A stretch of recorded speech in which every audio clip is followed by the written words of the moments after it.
Hello and welcome to Cheltenham Racecourse. This is the Cheltenham Festival and this is the oddschecker Inside Track. I'm your host, George Elek, delighted to be joined by Andy Holding, Frankie Foster and Steve Ryder as we look ahead to day one at the Cheltenham Festival, coming to you live, or not quite live, from the racing room at the Cheltenham Festival. Andy, good to be here. It's great to be here, yeah. So excited, always have. I've been for sort of 20, 30 years now, I haven't missed a meeting. Just fortunately in the world's worst barbershop quartet possible. But we're not going to do any renditions of anything. Shame.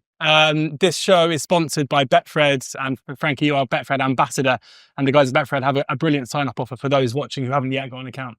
Yeah, it's a nice one, particularly for Cheltenham. You bet £10, you get your free £50 bet, or bets up to £50. And the way that it works, obviously, you have to stake your first tenner, and I'd advise get that in early on the Tuesday, and then you get your free bets credited.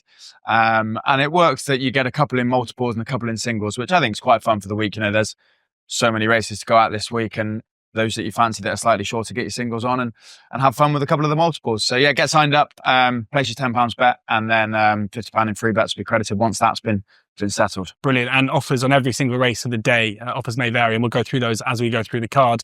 But yeah, sign up for using that offer for Betfred if you can. And Steve, Tuesday at the festival is always an incredible day. It's my favourite day to be here, but this Tuesday, it feels like from a betting perspective, but also from just a sports perspective, could be a stellar day. Definitely. Frankie touches on, obviously, around multiples. The fourfold is going to be at the head of everyone's thoughts, I think, 4 short price favourites. But you do have reasons that you could take them all on. Ooh, okay. Well, let's get into the racing now. Kicking off the preview of the first race on the card, which is, of course, the Supreme. This year, the Michael O'Sullivan Supreme Novice Hurdle. And Kopek de Board is the 10-11 favourite with Betfred. Workhead 6-1, Romeo Coolio and William Money both 7-1, Errancy 11-1, Salvatore Mundi a massive drift throughout to 16-1, 25-1 bar those. Betfred's offer on this race is Kopek de Board the favourite to win by 3.5 lengths or more, pushed out from 2-1 to 5-2. So favourite backers will be all over this odds-on favourite. Mighty short for a favourite of the Supreme. Yeah. You're going to be with the favourite or looking to take them on with a couple each-way flyers? I mean, this is a throwback to yesteryear, isn't it? This short price Irish favourite to kick off the meeting, trained by Willie Mullins. 9 times out of 10, they usually oblige. 1 or 2 people have got a little bit nervous, a bit twitchy in the last sort of 28, 48 hours. Obviously, a lot of people have cited the fact that he's now wearing a hood, which is a clear indication that connections feel as though, something could go wrong. Willie Mullins, he might, stick a hood on. And this is 0 from 42, first time hoods for Willie. 0-40, yeah, and 0-46 since flown one with a headgear in 1992. Yeah. So the stats kind of like I say, made people feel a little bit more twitchy about the situation. But, Willie will probably put whale music inside the hood and white noise and all that kind of stuff to try and block out everything. So he'll have a bit of cover there. And it didn't stop him from running an extraordinary race and victory in the DRF when he clocked a fantastic time, the top rated speed figure on our numbers. He clearly is a very, very talented horse. Only a horse like him can get away with the exuberance and all that nervous energy and still power clear. And he didn't exactly get things going smoothly in the race. He got messed around with a loose horse and, there was all kinds of stuff going on. This track's going to play right into his strengths. The ground's going to be fine. But, there is other horses that are not far behind him on the numbers that are probably not being talked about so much. And I don't think we should totally dismiss this race as a one-horse race. We'll come back to you on your selections in a second. Frankie, where do you stand on the favourite here? He's obviously very good, isn't he? He's obviously an incredible talent. Yes, he does have his worries. I think that's what gets punters nervous, is that it is the first race of the day and you want to get yourself off to a winning start. And just the fact that there are a couple of questions about his character maybe doesn't sit as nicely with some people when he is priced up as he is. But I was at the DRF when he won, and I was stood down by the finishing line, and the way that he hit the line, however many lengths clear of what was in second, was very, very impressive. I think he's very talented. I think he will probably win. It's not really my style on the first race of the week. I don't like backing something odds on in the Supreme. I'd rather just watch it. It's a long way back, isn't it? Yeah.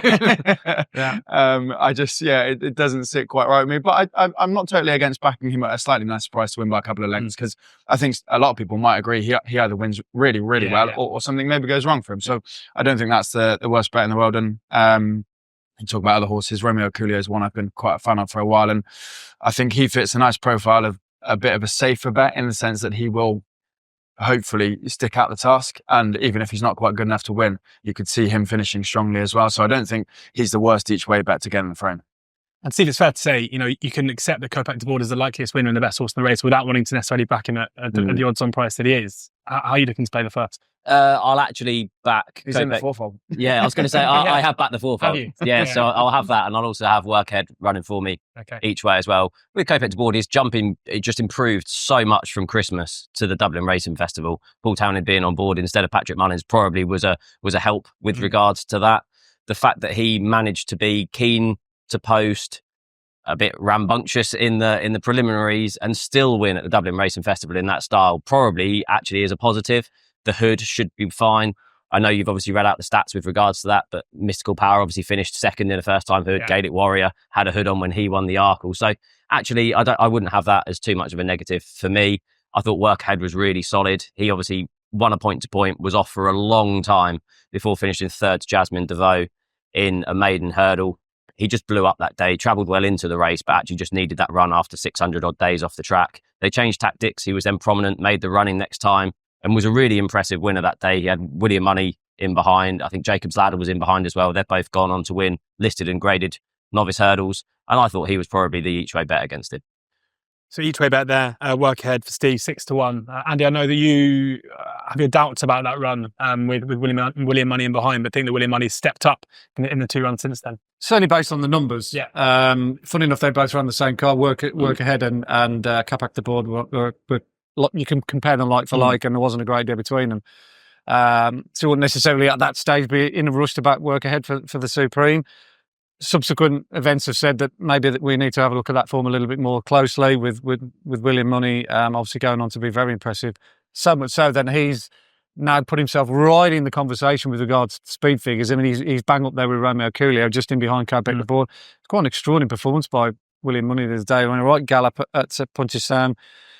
I think it was the Great Nude. He took them along, strong stare with Colin Bowes at the front, and he picked him off very, very easy and quick and impressively. The better ground will definitely suit him. I can see him going well, but normally when you get to a race like this, if you put something down into your post, you find reasons to go against them, and sometimes it can be a bit of a self-fulfilling prophecy, can't it? You end up sort of sticking with the same horse just almost through stubbornness. But I actually fancy him even more now, Roman Coolio. As time has gone on, and he's out to sort of 7-1, which is a very, very decent each way alternative to the favourite. He's already been here, so he's not like Kopek de Board going to be unused to the cracker in the bumper last year, didn't he? Yeah, he did. He went all the way around the inside on the slop and still finished second. The old course, on the old course. So lots in his favour. He's clocked a good time. He's a good jumper, and I think he'll just be ridden slightly off the pace. There's Work Ahead. There's Carbu. And there's a couple of other foot soldiers in there for William Mullins that will probably make sure that there's a decent pace for Kopek. And I think Jack Kennedy will hopefully just sitting behind him, Romeo, and bide his time and then produce him to at least be in there with a shot going down to the last. So Romeo Coolio, the selection at the moment. Yeah, definitely. I think he's a no frills, no nonsense each way bet. If you didn't want to back a very short one and take a hit if he doesn't win. 7-1 there, Romeo Coolio, a solid each way option to go alongside Steve's selection in Work Ahead for the Supreme. On to the Arkle now, and Masborough is still well supported. Now the 2-1 favourite for the Arkle. Load of Sud is 9-2, Django Bay 7-1, only by Night 12-1, 20-1, about Touch Me Not. Steve, you've said you've had the short price fourfold, so I'll come to you first on this fab. Can you see him beat? No, Marsh is probably my most confident out of all 4 of the odds-on favourites. I just fell in love with him last year at the Dublin Racing Festival, and he's third in the Spring Juvenile. Obviously stepped forward from that to win the Triumph on the new course here. Was good at Fairy House on his chasing debut. Made one slight mistake, but I really liked the way that he attacked the second last and the last and just eased clear. I know it was only against Asian Master and Tully Hill, and the form hasn't worked out particularly well, but I just absolutely loved his attitude, loved his jumping technique. There was a few oohs and ahs from the crowd at the Dublin Racing Festival. But actually, if you look back at the Race IQ data, his jump index was fantastic. The speed away from his fences was fantastic. And I know Andy's going to touch on the point, the fact that he's got an inside rail will really help him, because he did jump left-handed, but the way that Leopardstown track rides, you go out towards the middle, and he was just jumping left into a clear space. And out of the 4 short price favourites, he'd be the one I'm most confident on. Frankie, you said that 8 to 11 shots in the first isn't your way of going about things. It is in the How second. about 2 on shots in the second? It is in the second. Perhaps lazily of me, but I just didn't want to try and take him on at all. I just think he's so good. He will obviously get back as nervous. As Steve said, there was a lot of oohs and ahs and holding your breath over a couple of fences. And okay, the data has showed that he is jumping okay, but it doesn't mean that he's still not, being fairly sneaky in the way that he's taking a touch of the fence with him potentially, or he's low, and that's why he's quick. But doesn't mean that he still won't make you nervous at his price. And if you backed him and he's in a multiple, so I think he'll win. I think only himself can get in the way. I think he's an absolute superstar. I'm going to chuck him in a multiple, but I will be nervous. And I know you've got another selection in a different market here, but on Masborough. I mean, for those watching who are wondering whether or not they should put it into into a short price multiple, have you got any way to kind of guide? Do you think he's as solid an option as these guys do? Well, based on numbers over 2 miles, other than Sergino, he's the sort of daddy of this division. I think we're only 1 horse away actually from the perfect card today. I think Sergino against Marlborough would have been the race of the day, and then you've got Brighter Days Ahead, Constitution Hill, you've got Lossiemad, you've got Kopek in the first, a really good Supreme. So we would have had a bit of everything if Sergino isn't here. If it was here, sorry. I think there's going to be 2 or 3 tricky fences that Margebury's going to have to overcome based on his way he jumps. The first down the back straight, obviously, if he's fast and low there, if you catch the top, it's a downhill jump at speed. Obviously, the one coming down the hill, 3 out. It's not quite as bad as the old 2 out, which used to be on the corner. Yeah. But coming into the home straight as well at speed, if he's got horses around him, that are still pushing him, he's going to have to see a stride and maintain the revs. And that one at the second last catches a lot of horses out when they over jump, similar to sort of Galopin de Champs did quite a few years ago on the other course. So there are 1 or 2 bear traps out there for him. He's just not my kind of bet the price. Yeah. If I was on a fancy prices like you are and what have you, odds again, saying fair enough, you're in a great position. Give me away. I'm not telling you what price you've got or how much you've had on. Yeah, thanks. But that's great. You wouldn't put anyone off. You're in a brilliant position. But obviously for me, for my column, on a day like today, I'm looking for different options. How can I shoehorn in a bet in a race like this? I mean, we haven't got a without market with Betfred, but we do have a place only market. And given Masborough is 7 on, it's kind of, I guess, in a way, a similar way of going about things. And Load of Sud is 5 to 6, Django Bay's 13 to 8. Fair to say you think that's not necessarily the right way around? No, and I think the dynamics of the race lead me towards Django Bay as perhaps following the favourite home at the very least. I mean, he could win it, Django Bay. He's not a million to win it. Let's get facts right. I'd imagine Load of Sud will be hot on the heels of Margebury if Margebury does win a lead. I mean, he made all the run last time at White's. There's a potential that he might lead. Yeah. And I think Nico will probably have that on his mind with Django Bay. He doesn't need to get involved in any early skirmishes. He can just sit 4 or 5 lengths off the pace, get his horse into rhythm. And we know Django comes home really strong. He's a 2.5 miler ostensibly, but he has got boot to win over 2. He won the Formby last year, Grade 1 over hurdles over 2. So he's got a little bit of everything. Plus the fact he's got Cheltenham form. With his win in December, which was very good on the eye, but incredibly good on the clock. And the form has worked out really well. Horses in behind have gone on to frank the form. Colwell Potter, Moon d'Orange, Swingwell Bay, etc. So I don't think he's a total fall from winning it, but I would be disappointed if he doesn't finish second at the very least. And that is his profile. He's either won or finished second in every race he's running. So either forecast seem the way to go there, or just back Django Bay to place at 13 to 8. There's also a boost here, a Masborough to win by 5 lengths or more, out from 11 to 10 to 11 to 8 with Betfred. So another way to play Masborough if you think the favourite is a good thing. Now a much more open race, no odds on favourites here. In the Ultima, Broadway Boy and the Changing Man and Katat Dory, all 7-1 joint favourites. Creberly 8 to 1 after just missing out on a festival win last year. The Short Go 9 to 1, 11 to 1. Henry's Friend, Myertown, Sequestered 12 to 1, Melina Girl 12 to 1.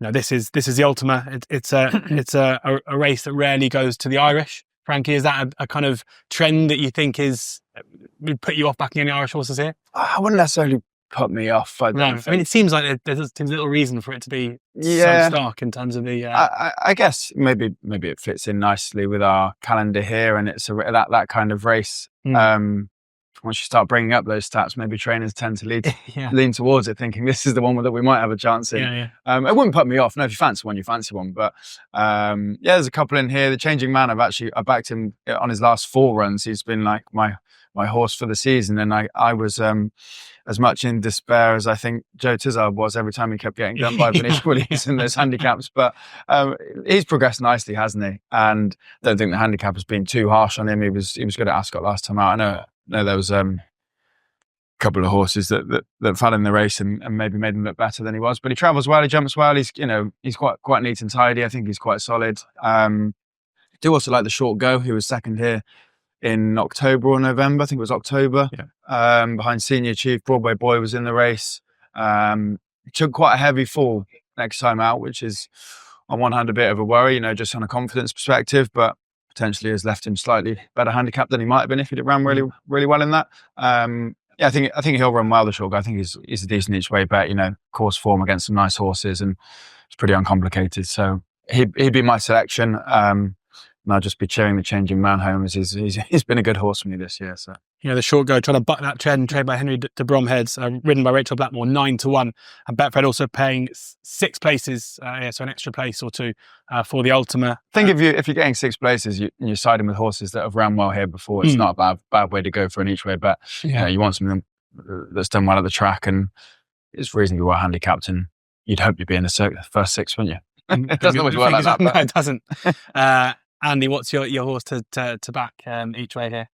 Yeah, I'll get onto that in a second, but just touching on the Changing Man, it would be great, wouldn't it, if the execs at the track actually had the track ready for when the horse came in, if it won, stick the old Paul Weller song on the Changing Man.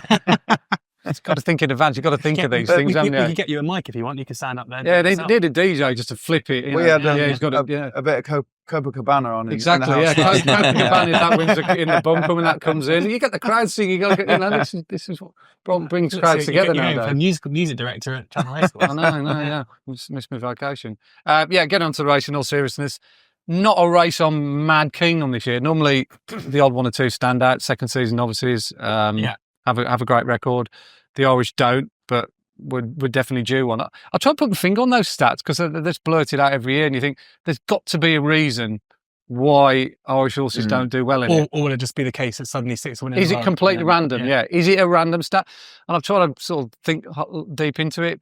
Maybe it's because most horses that win this race over the years tend to have Cheltenham Festival form or festival form in the past, and the kind of horses from Ireland running it are usually coming here for the first time, and it's a bit of a culture shock to them. I don't know. Someone mentioned that often Irish horses use it as a national prep race as well. Exactly. I mean, with the Short Go, at least he's got Cheltenham form. Melina Girl as well, Cheltenham form, so they might be able to buck the trend. It's a tough one. It's like the Challow Hurdle stat, isn't it? 20 odd years since Challow Hurdles won with the new line tomorrow. So I haven't got the answers for them. They're just there, and you like to bring them up because it's like one of those things where if it doesn't happen again, you think, oh, why didn't you tell us? Kind of thing. Scotty Sheffer in the pair championship. Exactly. If you're on the edge, you need swaying one way or the other. You sometimes draw on a stat there. Yeah, exactly. Anyway, my short list would be 3. I know it's a long list, but Broadway Boy runs the track really well. Got a great record. Other than his run here last time out beyond Chauncey House, he's got poor knees and he's had his knees injected, which he didn't have last time. So that could be good for him. Henry's friend has been trained for the race. I know Ben Paulin's really sweet on him.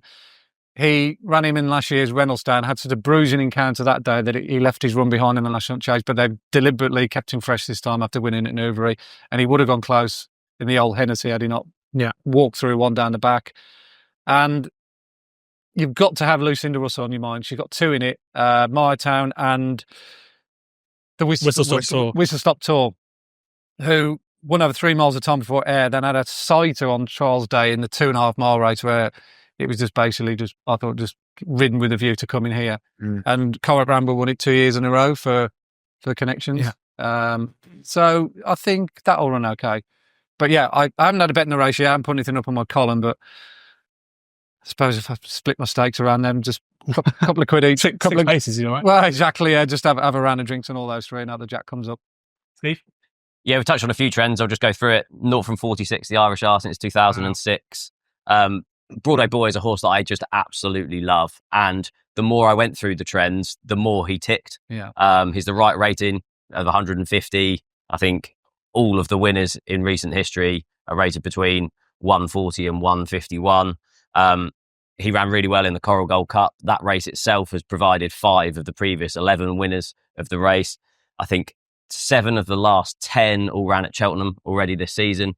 He ran well on his reappearance, off a higher mark, just got a bit tired that day. Like Andy said, he's had his knees medicated from his below par effort last time. I think he's still well handicapped with a mark 150, has Cheltenham form, hits all the trends. Yeah, I love him. Love him. Broadway Boy, 7-1, joint favourite currently for the Ultimate, and a very, sounds like a pretty strong selection for you, Yeah, Steve. Strong, I'd say.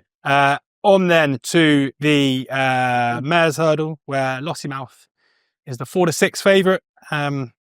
Will polarise opinion, I think, in the winners' enclosure. Should she go and win? Jada Grugy 11-2, July Flower 15-2, Joyeuse is 10-1, Carla Conti 11-1, 25-1 Bardos. I mean, Andy, what do we make of Lossiemouth coming here? Because it seems off the back of that fall last time out, is it a warning sign in itself that she hasn't taken up what seemed to be a long-term plan to go for Champion Hurdle this year? Yeah, she's had a funny season, hasn't she? Her run behind Constitution Hill was fine. It was okay. Better on the clock than it was. Better on the clock than it was on the ice. She never looked comfortable that day. She never engaged. She just looked moody and what have you. But yeah, the numbers suggest it's still one of her career high runs, certainly the ones that we keep anyway. And then at the DRF, she just headbutted one down the back. It was a real nasty fall. It was a proper bone crunch. I mean, the crowd must have hooed and hawed with that one. Winsome more like, I don't know about hooed and hawed. Mm-hmm. So how she's going to come out of that and be affected mentally, who knows? I don't think Connections will know, and we won't know until she's done the first couple. Because of that, I just think she's a weak favourite, or certainly a favourite I wouldn't dream of backing. And, obviously my column's based on trying to find something at a reasonable price. So I've taken her out of the equation and looked towards something else. And I quite like Carla Conti. I'm not suggesting 1 minute she's coming here instead of Brighter Days Ahead, but she does represent the stable who's won it before with Black Tears, and she's a similar type, kind of very consistent under the radar. But I like her run behind July Flower at the Christmas meeting. They went a real good gallop that day. There was lots of joy to Tara, went off as if their tails were on fire. And Carla Conti chased that pace, and Rachel Blackmore had nothing to do with that pace. Whether that was by design or not, I don't know. But there was a big gap back, 10, 15 lengths back to the fourth. And as it turned out, the sort of stagger unwound and the pace died, and July Flower picked them up. But Carla Conti was the only one out that front three that kept the gallop up, and he only got beat 4 lengths. So the other two fell out the back of the telly. So I massively upgraded Carla Conti's run. I'm hopeful that she'll turn the form around with July Flower, and she's third in. So if you think, well, she'll beat July Flower, you're only looking at Carla Conti beating Jada Grudy to finish second if Lossiemouth wins. So I'll back Carla Conti in the with and the without markets, hoping that she can at least finish in the first 4. Yeah, Carla Conti 4-1 without Lossiemouth in the with Betfred, and as we say 11-1 with. Steve, you've had the short price multiple. You're wearing Rich Richie pink. Yeah. Are you not concerned by some of the noises around her coming to this? Slightly. I am team Lossiemouth for the day. I then went through her form, trying to have them as positives. But if you go through, you can pick holes in all of them. Obviously, she's been to Cheltenham 3 times. She's won all 3 of those. Was impressive in the Triumph Hurdle. That was beating Gala Marceau. Was impressive in the International Hurdle. That was beating Love Envoy. Was then impressive in the Mares Hurdle. And again, the form hasn't worked out particularly well. So you can pick holes in that. But I do just think she's the best horse in the race. The Hatton's Grace, you can pick holes in. The fact that it was slowly ran. She beat a Stayers Hurdle winner over 2.5 miles. Went to Kempton. I'd backed her that day. I was really quite keen to take on Constitution Hill. And after 100 yards, I knew that we weren't going to land. She just didn't seem particularly at it that day. Her jumping wasn't as slick. The Triumph Hurdle, if you go back and watch it, she was mad keen coming down the hill. And she just didn't take Paul into the race at all that day. She got within, 2.5 lengths of Constitution Hill that day. I thought it was nice to see her back with some zest in the Irish Champion Hurdle at the Dublin Racing Festival. And the fact they're coming here, you can say, is a negative. The fact that she's probably going to be an also ran in the Champion Hurdle. But at the same time, she is the best horse in this race, and I do think she will take the beating. Frankie? Yeah, I think so. This will be the second leg of that short price double for me. Both make you hold your breath. Andy's wincing as I say it. No, yeah. He's got shivers. It takes a lot for me to wince nowadays. When I bend down, I wince. I just think she is the best in the field. She's got Cheltenham form. She has had a funny season, but look, she's top class, and I think if she runs a race, she probably will win. I don't mind Dan Skelton's horse as well. Take no chances. She ran well here with Joyeuse and Wadhu, two nice mares, and beat Cargés, wasn't it, at Ascot? So at a bit of a nicer price, or betting without, I wouldn't mind to go and take no chances. I think she might run into the places. But I like Lossiemouth. It'd be great to see her win. Take no chances, 28 to 1. It's good to say. It'd be great to see her win. I know a few people here might disagree. True. Not me. With the whole champion. Yeah, I think some people just feel a bit cheated. Right, on to the champion hurdle now, where Constitution Hill is 8 to 13, Brighter Days Ahead 15 to 8, State Man 12 to 1, 28 to 1, Golden Ace 50 to 1, bar those. We would talk about the questions as to whether or not people want to see Lossiemouth win. I think there's no question that if Constitution Hill goes and wins well here, it's going to be some place to be. Steve, you said you were keen to take him on a couple of runs ago. You keen to take him on again here? The whole season I've been keen to take him on. And then the last couple of days I've looked at it.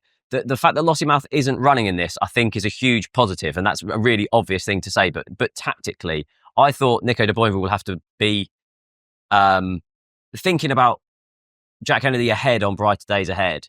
And also thinking about whoever was riding Lossiemouth in behind, because you had to think about two different races of, I can't go too hard to chase her because I might get picked up by a closer in behind. But the fact that Lossiemouth isn't here and the fact that they've put cheek pieces on State Man, I do think is a negative for him. So I do think it's probably going to be a 2-horse race, and Nico de Boinville can just stalk whatever Jack Kennedy's going to do on Brighter Days Ahead, and then approaching the last, then try and take it up. I have tried to take him on pretty much every one of his career starts so far, and I've finally given up. And it's the last leg of the muggy fourfold. So today's the day that he probably, yeah.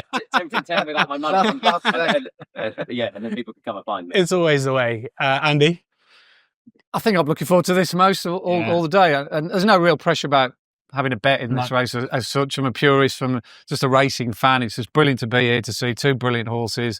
Be great Constitution Hill won, bring the house down, and the Irish will, make sure that Brighter Days Ahead has a huge reception if she wins. She can win. Time figure at Leopardstown was amazing. She's a very strong stay at the trip. They'll ride her accordingly, with King of Kingsfield obviously being the sacrificial lamb.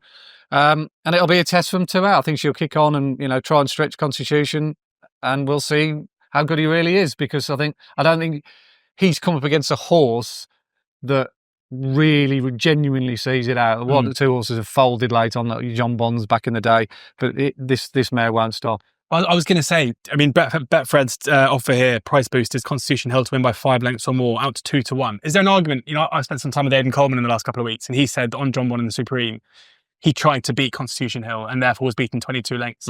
Whereas if he'd ridden John Bond to finish second, he said it would have been half that at least. Is there an element here that, because we know that the mare's going to try and take Constitution Hill, and we know that she's going to try and win, again, if Constitution Hill does break her, then again the winning distances could be or do you think we'll see a much tougher test here? Could go one way or the other, to be honest. Getting involved in distances is just so difficult.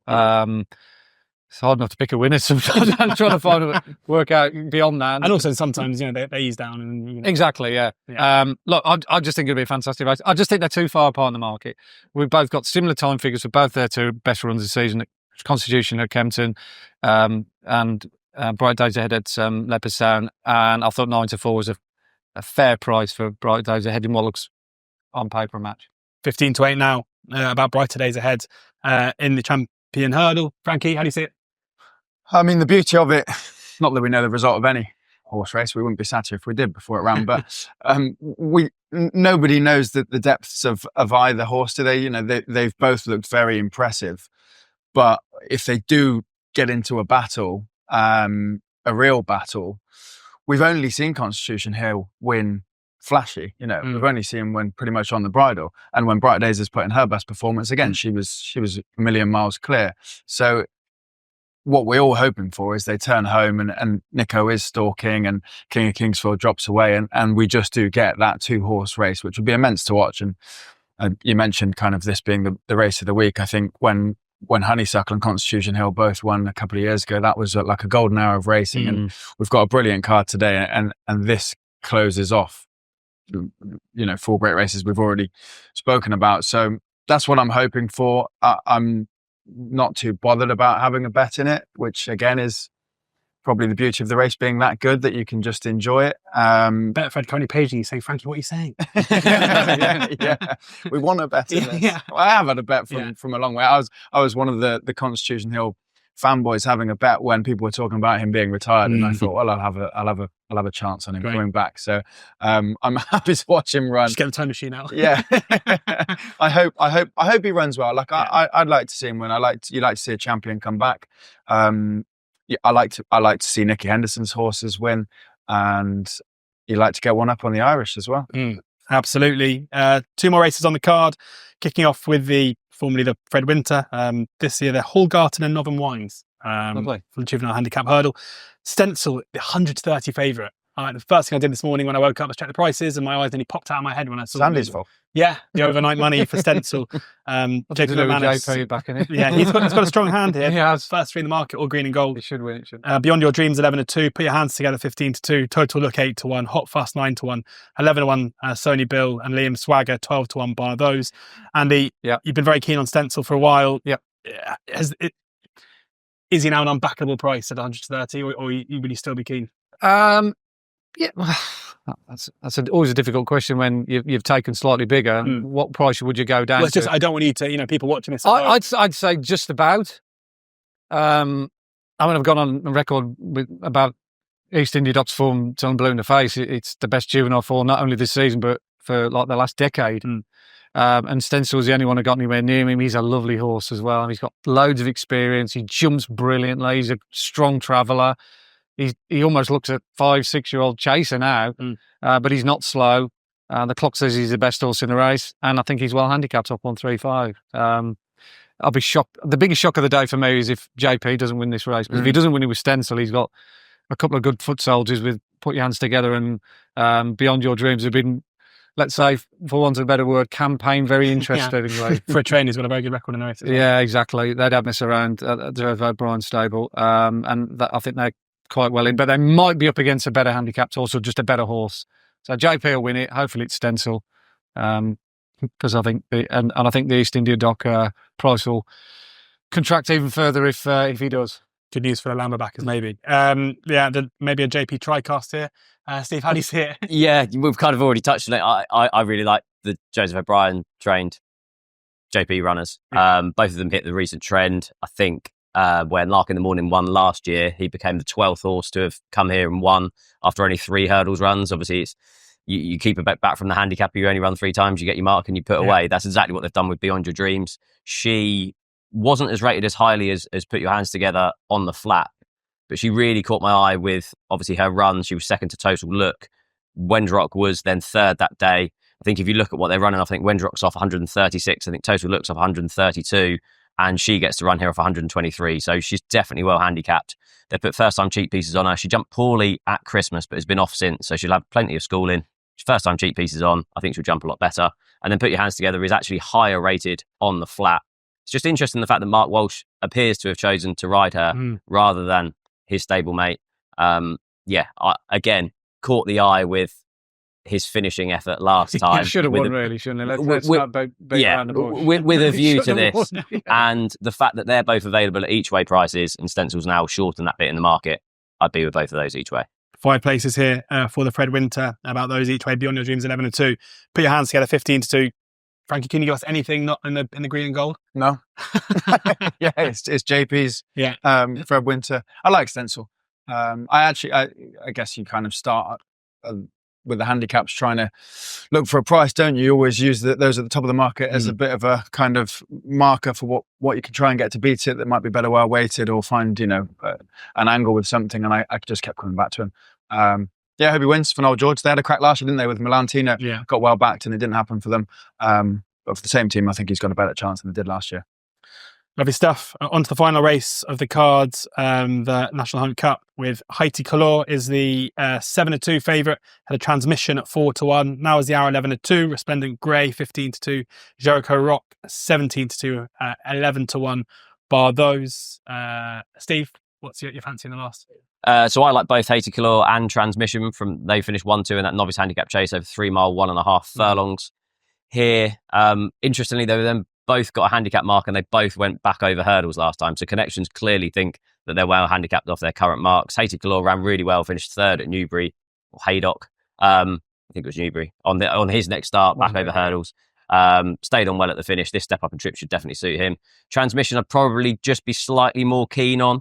They actually went and ran him in the Cleve hurdle. He finished last of 6 that day, but it's quite interesting looking back. Neil Mulholland actually ran the Druid's nephew in the Cleve hurdle before he won the Ultima, so it is something that Neil Mulholland has done previously before that, and I thought they were both nice, just slight each way prices. I can't see either of them out the frame with a step up in trip to suit. Yeah, a good trainer for a day, Neil Mulholland, and today looks today for Transmission. Frankie? First horse box you saw as well. It was, yeah. That's If you like that superstition, pulled up at the traffic lights, and there we go. Neil Mulholland in front of me. Easy going. Yeah. I like Kintara in this. As I'm saying this, 16-1. Yeah, I'm forever the optimist on day one, aren't you? I've got a couple of selections that have had question marks, and I think it's all going to come right for them today. Talking about Lossiemouth and Masborough's questionable jumping at a short price, and now Kintara, who, let's be honest, hasn't jumped that well this season. He was second in the Potemps last year. He's a nice horse. It just hasn't really taken to fences like a duck to water. But I'm hoping that, he obviously is still learning. He's raced twice round Windsor. He wasn't very good at the game the first time, but I was a bit more encouraged last time, and I think he would have finished much better off if he wasn't hampered. I think 2 out. He's tough. He'll stay on. The extended trip should suit him. He'd probably be off the bridle, turning for home on the first lap, but I'd say he might be rallying in the finish. Like he races quite weirdly like that. He just needs to jump better, but a slower pace might help him, and he's an each way price in a race that could throw up a result. Yeah, Kintara 16-1. Again, 5 places here with Betfred. Andy, take us home. I think me and Steve could have written each other's copy. It saves ourselves the bother, because we both put up the same for 2 horses. You weren't driving in with him, were you? I wasn't. No. I would have been that. I would have been slightly earlier than on that front. Yeah, it's an interesting matchup between the two. They both ran really nicely back here in December. They've got actually varied run styles. Haiti Color likes to attack from the front, so they've just got to be mindful of just pacifying him a little bit, not going too quick too early. And Transmission is the total opposite. He likes to be ridden from the back. He probably takes at least 2.5-3 miles just to warm up. But Paddy Mullins knows him. He rode him when he won early on the season. And that's a good jockey booking there. That continuity, I think, will suit the horse. But yeah, time figures they're miles ahead of the rest, and they've got track form. So we're going to be disappointed if either one of those two doesn't win. There we have it. That brings our day one preview to a close from Cheltenham Racecourse for day one in the Cheltenham Festival. Thank you very much to Betfred, our sponsors. As Frankie said, there is a new customer offer, so make sure you check that out. T's and C's do apply. We'll be back again tomorrow for day two's preview. We'll look back at today's racing as well here for the oddschecker Inside Track. But in the meantime, thank you very much to the guys. Enjoy today's racing. It promises to be an absolutely incredible day, and please ensure that you're gambling responsibly.